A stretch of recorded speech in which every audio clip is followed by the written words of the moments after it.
From KUNC and the NPR network, this is In the NoCo. I'm Brad Turner, in today for Aaron O'Toole.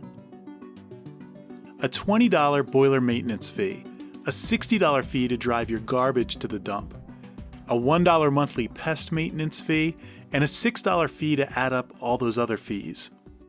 These are actual charges billed to renters by landlords in Denver. They're tacked onto a tenant's monthly bill on top of their rent. Critics call them junk fees and say they usually aren't clearly outlined in rent agreements or even mentioned to a renter before the first monthly bill arrives. Junk fees can sometimes add hundreds of dollars to what a tenant pays each month. But the Colorado Attorney General's office has taken note, resulting in lawsuits against some landlords and management companies who charge these fees. So what effect will those lawsuits have for renters? Elizabeth Hernandez has been reporting on this issue for the Denver Post. She spoke with dozens of renters about their junk fee horror stories. A common one we heard about was called valet trash, where people are opted into this service that you put your trash outside of your apartment door and someone comes to get it and walks it down to the dumpster. And that is something that they're charged for and can't really opt out of. There were a lot of common room fees, pest control fees, things that people felt should just be in the rent already. A lot of different kinds of fees. And so instead of being folded into the rent, these are tacked on top, like the valet trash fee was $25 to walk it across the parking lot. Right. One thing you mentioned in the article was how these fees were hidden in lease agreements that were sometimes dozens of pages long. How do lease agreements hide these extra fees? Yeah, I think my colleague Seth Klamman and I found that a lot of the times when leases are this long, people just aren't reading them. And oftentimes when people go to get an apartment, they're usually in a time crunch and kind of in a difficult situation where they're looking at a bunch of different things and trying to move quickly. And, a 60-page lease or whatever just isn't something that the average person is combing through. So it can be easy to hide in there. I want to better understand what makes something a junk fee. Say you're a landlord who needs to charge some extra expenses for the upkeep of a property. When are those charges considered junk fees rather than just standard maintenance? Well, I think that's part of the debate is I think housing advocates and some renters would argue that things that feel discretionary or things that they feel should just be something that you expect to pay in the rent are junk fees, whereas landlords often argue that there's building maintenance and amenities that they would like to add that require these added fees. So I don't think there's a solid definition, which is part of the issue. Elizabeth, this issue has gotten the attention of legislators and also Colorado Attorney General Phil Weiser. How has the Office of the Attorney General gotten involved in some of these complaints? Yeah, so there have definitely been lawsuits and an investigation spurred by the Attorney General's office. This is something that the Attorney General is saying, if you feel like you're being taken advantage of in this way, reach out to us and let us know.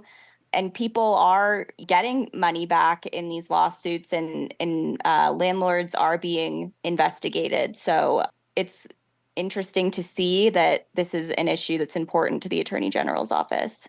Your reporting mentioned one settlement that was for $1 million against a landlord who charged junk fees. What effect do you think these settlements will have on landlords who are charging these fees?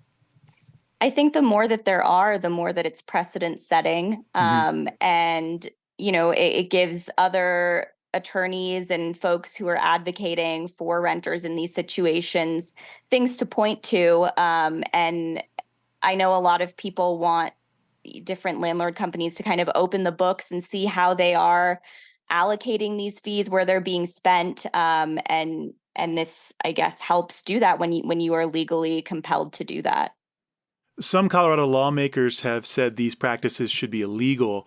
What are examples of junk fees that are being looked at for being illegal? Well, I think just the practice in general and the deceptiveness of it is what folks are looking for, and Hmm. whether or not it's stated upfront.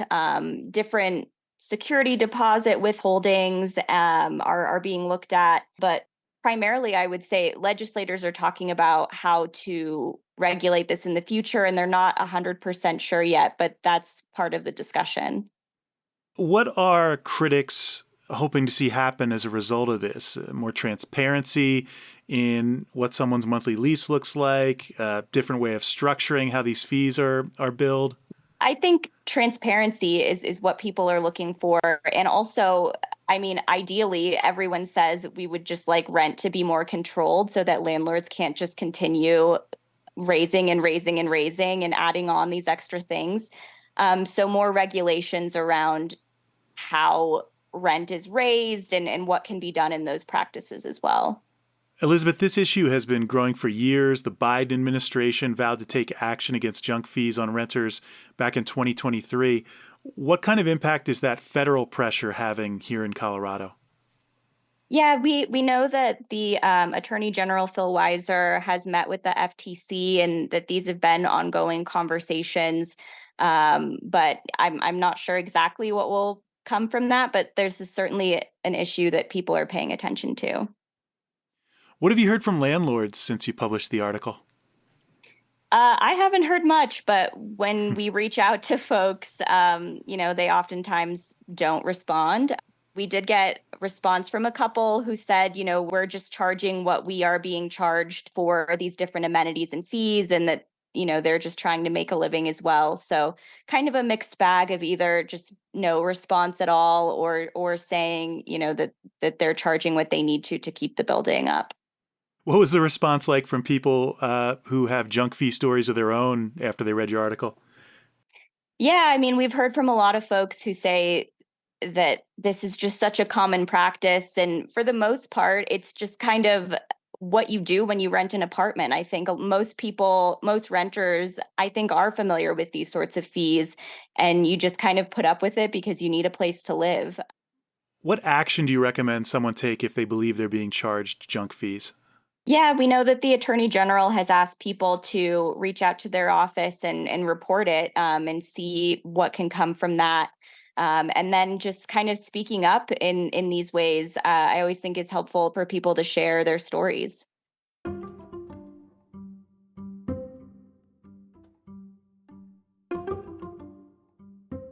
Elizabeth Hernandez has been reporting on junk fees charged by landlords.